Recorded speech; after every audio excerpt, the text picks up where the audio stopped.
세월호 때 만약 유튜브가 네, 있었으면, 맞아요. MBC가 세월호 때 실상을 그대로 전달했었으면은 맞아요. 그때 엄청났을. 맞아요. 분에 넘치는 상을 받는 것 같습니다. 참 언론이라는 말이 과연 저랑 어울리는 말일까요? 하지만 제가 20년 기자 생활하면서 항상 제가 가장 지치고 쓰러지려고 한 순간마다 이런 어떤 상을 받는 기회가 있더라고요. 그래서 이게 나보고 좀 더 열심히 하라고 채찍질하는 거라고 저는 받아들이고 있습니다. 그나마 몇 가지 원칙을 지키며 살아왔던 게 그래도 주변 분들에게 또 기자 생활 제대로 한다라는 얘기도 좀 들었던 것 같습니다. 항상 그 쉬운 길보다는 옳은 길을 가려 했고, 그리고 높은 곳보다는 낮은 곳으로, 그리고 거짓이 아닌 진실, 그리고 사적 이익보다는 공익, 그리고 가장 중요한 것은 두려워하지 않는 겁니다. 불의를 보고 침묵하지 않을 것. 그것이 제가 그동안 지켜온 가장 큰 저널리스트의 기본 자질이라고 생각합니다. 제가 아까 초반에 말씀드렸습니다만은 지치고 쓰러질 만한 최악의 순간들이 항상 제가 상 받는 날이 되곤 했습니다. 그래서 며칠 전에 저희가 RTV가 스칼라이프로부터 퇴출 통보를 받았습니다. 현재 컨텐츠 경쟁력 1위를 달리고 있고, 시민들의 후원으로 재정 상황도 아주 개선된, 그리고 인력도 상당히 충원되고 있는 상태인데, 아마도 정권이 바뀌고 시민들의 성원이 이어지자 아마 내친 게 아닌가 싶습니다. 그리고 오늘 항의하러 간 자리에서 이런 얘기까지 들었습니다.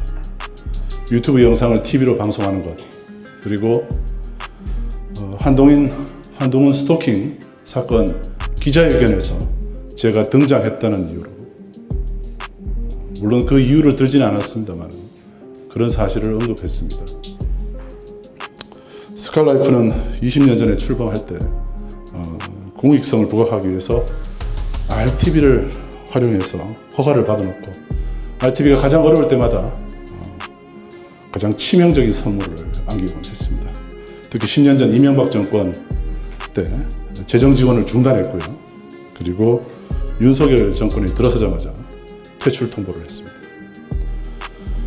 또 탐사에 있으면서도 압수수색도 여러 번 겪었고, 법무부 장관 취재로 우리 후배 기자가 스토킹으로 매도당하는 일까지 겪고 있는데, RTV에 대한 탄압도 본격화되고 있는 것 같아서 씁쓸함을 금할 수 없습니다.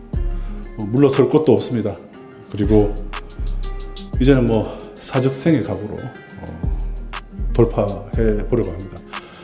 하지만 이 모든 일을 과감히 도전할 수 있게 만들어준 사람들은 바로 시민 여러분들입니다.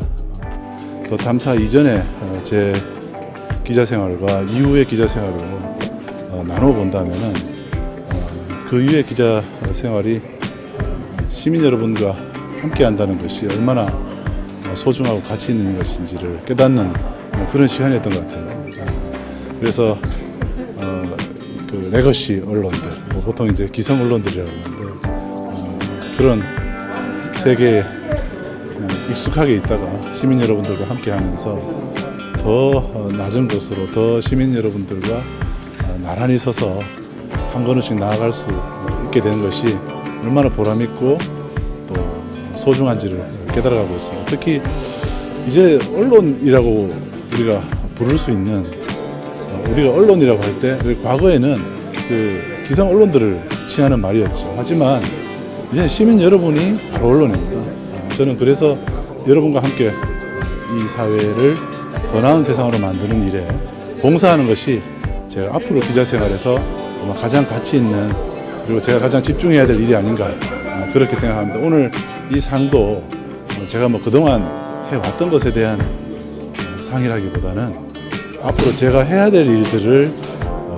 제시해주는 그런 상이라 생각하고 더 분발하고 더 여러분들과 함께 하겠습니다. 시민 여러분들 정말 감사드리고요.